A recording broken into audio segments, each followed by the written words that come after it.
आज का रोस्ट आपके साथ, जो कि आज का रोस्ट होने वाला है प्रमोद प्रेमी और तमाम इनके केस वगैरह हुआ था प्रियंका यादव के लेके। पे सोती थी तुम्हारे साथ, उस दिन कहाँ गया? तो मैं ये चीज बता देता हूँ कि आज प्रियंका यादव लाइव आई थी और लाइव आके जिस तरीके से बता रही थी, फिलहाल देखने वाली बात है ये कि कहीं से इनको मदद नहीं मिल रहा है। और जहां तक ये केस की थी प्रमोद प्रेमी पे, अपना प्यार का प्रसंग वाला जो इनका मामला दर्ज हुआ था, उस केस को दबाने की कोशिश किया जा रहा है। और जिस तरीके से देखने वाली बात ये है कि प्रियंका यादव जो है इनको मारने का धमकी भी मिल रहा है। और प्रमोद प्रेमी के मैनेजर जो हैं, प्रमोद प्रेमी के मैनेजर हैं, उन्होंने अभद्र तरीके से इनसे बात किया है और उनको गाली वगैरह भी दिया है। जिस तरीके से इन्होंने लाइव में, प्रियंका यादव लाइव में आके जिस तरीके से बता सोनू का रिकॉर्डिंग में रखे हूँ, इन लोग क्या बोले, आज हम नचनिया हो गए हैं, बेड गर्म कर रहे थे। थी, उस तरीके से देखने वाली बात है कि कहीं ना कहीं प्रशासन इनको दबाने की कोशिश कर रहे हैं और कहीं ना कहीं दबंगई बहुत ज्यादा उच्च स्तर पर बढ़ गया है। और जिस तरीके से इनको मारने का धमकी मिल रहा है,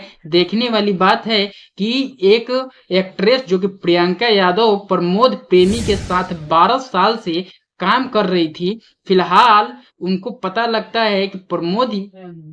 प्रेमी की जो कि 3 पत्नी हैं, और उनको पता लगता है फर्स्ट पत्नी के बारे में जो कि उनके गांव में उनकी पत्नी रहती है और उनके साथ 2 बच्चे भी हैं। और फिलहाल प्रियंका यादव का ये मामला जो दर्ज हुआ थाने में, तो एकाएक चर्चा में आ जाता है। और जिस तरीके से आज के लाइव में प्रियंका यादव रो रो के बयान दे रही है और जिस तरीके से बता रही है, कहीं ना कहीं हमारे भोजपुरी जनक के लिए ये शर्मनाक चीज है, जो कि प्रमोद प्रेमी इतना बड़े स्टेटस और इतने बड़े सिंगर होते हुए भी फिलहाल इनके खिलाफ केस दर्ज हो रहा है। और फिलहाल बता दूं कि प्रियंका यादव जो चीज बताई है, फिलहाल इनके 3 पत्नी के लेके ये इस टाइप का मामला दर्ज हुआ है। और बताया जा रहा है कि ये एक पत्नी जो कि मुंबई में है, एक तो दूसरी प्रियंका यादव, और तीसरी इनके गांव में है जो कि फर्स्ट पत्नी गांव में है, और सेकंड पत्नी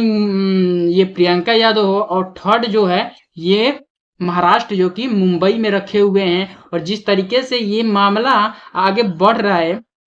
कहीं ना कहीं प्रियंका यादव के केस और बयानों को दबाने की कोशिश किया जा रहा है और न्याय का कहीं भी इनको संभावना नजर नहीं आ रहा है। नहीं कर रहा है, बस लोग दिखावे के लिए थे, दिखावे के लिए लोग बोलते। तो यही मैं बात कर लेता हूँ, जिस तरीके से प्रियंका यादव लाइव आके और रो रही है और जिस तरीके से इनको मदद कहीं से भी नहीं मिल रहा है। बताया जा रहा है, प्रियंका यादव यहाँ तक कि बता रही है कि डीएसपी एसपी जो भी है, वो हमारे थाना प्रभारी जो भी हैं, ये कोई इनका बात नहीं सुन रहा है। क्या वजह है कि बात नहीं सुना जा रहा है? कहीं ना कहीं बताया जा रहा है कि दबंगई, मतलब कि कुछ ना कुछ प्रमोद प्रेमी को बताया जा रहा है। प्रमोद प्रेमी मतलब कि प्रियंका यादव बता रही है कि प्रमोद प्रेमी थाने वगैरह या डीएसपी जितने भी उच्च स्तर के लोग हैं, उनको पैसे दे के और केस क्लोज कराने की बात कर रहे हैं। लेकिन यहाँ पे प्रियंका यादव जहां तक की मांग की है, जिस तरीके से इनका अबॉर्शन भी इनको कहा जा रहा है कि प्रियंका यादव जिस तरीके से बता रही है कि इनका 1-2 बार अबॉर्शन भी हो गया है। और एक चीज और नोटिस करने वाली बात है, जबकि प्रमोद प्रेमी का बुरा वक्त जब चल रहा था, उस समय में प्रियंका यादव अपने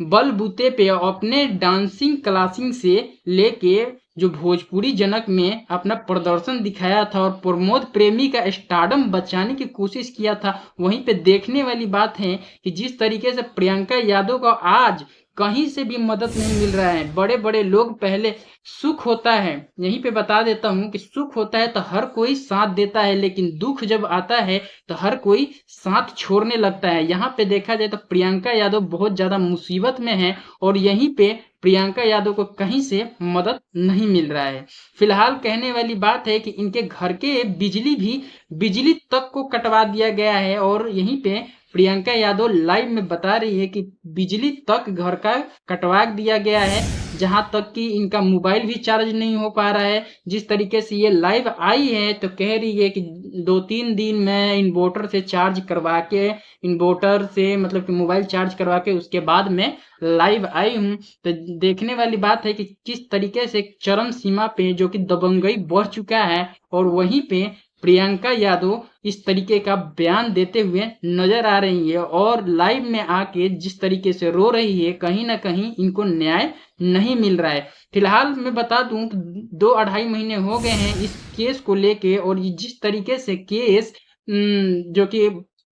आरा के थाना में ये दर्ज कराया गया था, और इनको आरा में, ये फिलहाल प्रियंका यादव जो है आरा में ही रह रही है, और वहां से भी इनको बहुत भद्दी भद्दी गालियां और जिस तरीके से इनको भगाने की साजिश किया जा रहा है। फिलहाल ये एक शर्मनाक एक्ट्रेस के लिए बताया जाएगा कि जो अपना एक्ट्रेस भोजपुरी में इतना बड़ा बयान दिया है, उसको भोजपुरी से निष्कासित करने का सोच रहे हैं कई बड़े दिग्गज कलाकार हैं। और यहीं पे एक और चीज मैं बता देता हूं, जो कि एक सोनू करके बताया जा रहा है, जो कि प्रमोद प्रेमी का मैनेजर है, वो भी इनको बहुत भद्दी भद्दी गालियां दिया है और जिस तरीके से इनको मतलब कि नचनिया वगैरह, जिस तरीके से इनको ट्रोल करने और परेशान करने का मतलब कि मेंटल शोषण, और जिस तरीके से इनके साथ शोषण हुआ है, उस तरीके से देखने वाली बात है कि भोजपुरी में एक ये शर्मनाक घटना है जो कि मैं आपको दिखा रहा हूँ। और इसी रोस्ट के साथ अलविदा लेता हूँ, और फिलहाल देखते हैं इस मामला में क्या होता है, और इस मामला को आगे रफ्तार बढ़ता है कि नहीं, केस आगे बढ़ता है कि नहीं। फिलहाल यही बताने वाली बात थी। जिस तरीके से प्रियंका यादव को कहीं से भी मदद नहीं मिल रहा है, तो इसी रोस्ट के साथ अलविदा लेता हूं। तो जय भारत, जय हिंद।